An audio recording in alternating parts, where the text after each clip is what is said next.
Price Lord. என்னோட பேர் வந்து மிஸ்பா ரூபி. நான் வந்து ஈரோட்லேருந்து வந்திருக்கேன். நான் வந்து பிஎஸ்சி நர்சிங் கம்ப்ளீட் பண்ணியிருக்கேன். ஸ்டாஃப் நர்ஸாக ஒர்க் பண்ணிட்டு இருந்தேன் ப்ரைவேட்டாக. கர்த்தருடைய பெரிதான கிருபையினால இயேசப்பா எனக்கு நல்ல ஒரு கணவரை கொடுத்தாரு. லைஃப் நல்லா ஸ்மூத்தாக போயிட்டு இருந்தது. 2020 நான் வந்து கன்சீவ் ஆனேன். மேரேஜ் ஆகி ஒரு 3 மந்த்தில் நான் கன்சீவ் ஆனேன். பட் ஆனால் வந்து என்ன ப்ராப்ளம்லாம் எனக்கு தெரியலை. ஜஸ்ட் ஒரு 3 மந்த்ஸ்லேயே வந்துட்டு அந்த பேபி வந்து அபார்ட் ஆயிடுச்சு. ரொம்ப வீட்டில் நிறைய எக்ஸ்பெக்டேஷன்ஸோடு இருந்தோம், அந்த ஃபஸ்ட்டு பேபி அப்படின்னு சொல்லிட்டு. பட் ஆனால் வந்துட்டு அது அபார்ட் ஆனவுடனே நாங்கள் ரொம்ப உடஞ்சி போயிட்டோம். அப்புறம் நான் யங் பார்ட்னர்ஷிப்பில் இருக்கேன். ஸோ அதனால் வந்துட்டு இங்கே பெதஸ்தாவில் வந்து ப்ரேயர் பண்ணிட்டு போகலான்னு சொல்லிட்டு நானும் என்னோடய ஹஸ்பண்ட் ஃபேமிலியாக வந்துட்டு இங்கே ப்ரேயர் பண்ணினோம். ப்ரேயர் பண்ணிவிட்டு 6 மந்த் ஆஃப்டர் வந்துட்டு என்னன்னு தெரியல, எனக்கு ரொம்ப டயர்டாகவே இருந்துட்டு. அப்போது நான் காலேஜில் ப்ரொஃபஸராக ஒர்க் பண்ணிகிட்டு இருந்தேன். ஸோ அந்த டைமில் வந்துட்டு சும்மா நார்மலாக ஒரு பிளட் டெஸ்ட் எடுத்து பார்க்கலாம் அப்படின்னு சொல்லிட்டு பிளட் டெஸ்ட்டு தான் எடுத்து பார்த்தேன். பட் அதில் வந்து பார்த்திங்கன்னா சுகர் லெவல் வந்து ஆல்மோஸ்ட் 528-50 பக்கம் இருந்துச்சு.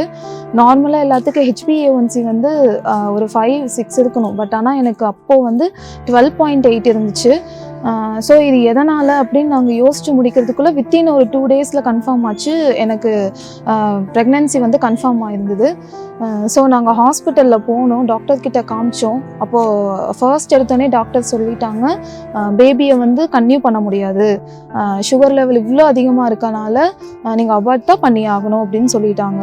ஸோ அப்போ நாங்கள் ரொம்ப, ஏன்னா ஃபஸ்ட்டே அபார்ஷன், செகண்டே இவ்வளோ தூரம் ஆன உடனே ரொம்ப ரொம்ப ரொம்ப மனசு உடஞ்சிட்டோம்.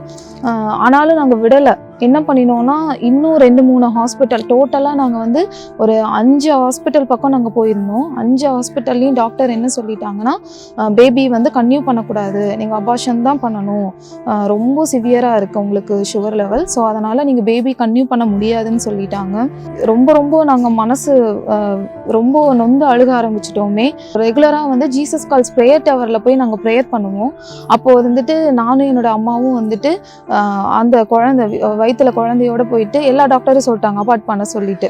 நாங்கள் ப்ரேயர் டவரில் போயிட்டு அங்கே ப்ரேயர் பண்ணோம். அப்போ எங்களுக்காக அங்கே இருந்த சிஸ்டரும் பிரதர்ஸும் வந்துட்டு எங்களுக்காக அவ்வளோ தூரம் ப்ரேயர் பண்ணாங்க, மன உருகி ப்ரேயர் பண்ணாங்க. எங்களுக்கு அவ்வளோ தூரம் வந்து ஆறுதலான வார்த்தைகளை சொன்னாங்க. கர்த்தரால் கூடாத காரியம் ஒன்றும் இல்லைன்னு சொல்லிட்டு அவ்வளோ தூரம் எங்களுக்கு ஆறுதல் சொன்னாங்க. நாங்களும் நெக்ஸ்ட் டே வந்து 6ஆவதாக ஒரு டாக்டரை போய் பார்த்தோம். அப்போது அந்த டாக்டர் கண்களில் எங்களுக்கு தயவு கிடைக்க ஏசப்பா கிருபை செஞ்சார். நான் மெட்டர்னிட்டிக்கு தனியாக ஒரு ட்ரீட்மெண்ட்டும், டயபெட்டாலஜிக்கு தனியாக ஒரு ட்ரீட்மெண்ட்டும் நான் எடுத்துகிட்டு இருந்தேன். இதுக்கிடையில் வந்து நான் ஒரு 7 மந்த் இருக்கும்போது எனக்கு ஏசப்பா வந்து கவர்மெண்ட் ஜாப் கிடைக்கவும் கிருபை செஞ்சார். ஸோ என்ன ஆச்சுன்னா, அது ரொம்ப இன்டீரியர் பிளேஸில், ஒரு வில்லேஜ் பிளேஸில் என்னை போட்டுட்டாங்க. ஸோ அந்த சிச்சுவேஷனில் ஏசப்பா வந்துட்டு என்னை அவ்வளோ தூரம் பாதுகாத்துக்கிட்டாரு. மார்ச் 10ஆம் தேதி வந்து எனக்கு அழகான ஒரு பெண் குழந்தையை ஏசப்பா கொடுத்தாரு. அந்த குழந்தையை நான் கையில் வாங்கும்போது எனக்கு அளவு கடந்த சந்தோஷம். அந்த சந்தோஷத்தை வந்து எக்ஸ்பிளைன் பண்ணலாம் முடியாது, அவ்வளோ பெரிய சந்தோஷம். இதுதான் என்னோடய பாப்பா. ஏசப்பா எனக்கு அழகான இந்த குழந்தை ஏசப்பா எனக்கு இங்கே வந்து எனக்கு ஆசீர்வாதமாக கொடுத்தாரு. இப்போது 3 இயர்ஸ் ஆகுது பாப்பாவுக்கு. அவங்க என்னோடய அம்மா. அவங்களும் யங் பார்ட்னர் பிளானில் இருக்காங்க. ஸோ நானும் யங் பார்ட்னர் பிளானில் இருக்கேன். இப்போ பாப்பாவும் வந்து நான் வயிற்றில் இருக்கும்போதே யங் பார்ட்னர் பிளானில் அவளை சேர்த்தாச்சு. டாக்டர் பால் தினகரன் அங்கிள் அவங்க ஃபேமிலிக்காகவும் ரொம்ப தேங்க்ஃபுல். நாங்கள் ரொம்ப கடமைப்பட்டிருக்கோம். எங்களுக்காக ப்ரேயர் பண்ண ஒவ்வொரு ப்ரேயர் வாரியர்ஸ்க்கும் ரொம்ப நன்றி. எங்களுக்கு இவ்வளவு நன்மை செய்த ஏசப்பாவுக்கு கோடான கோடி நன்றி.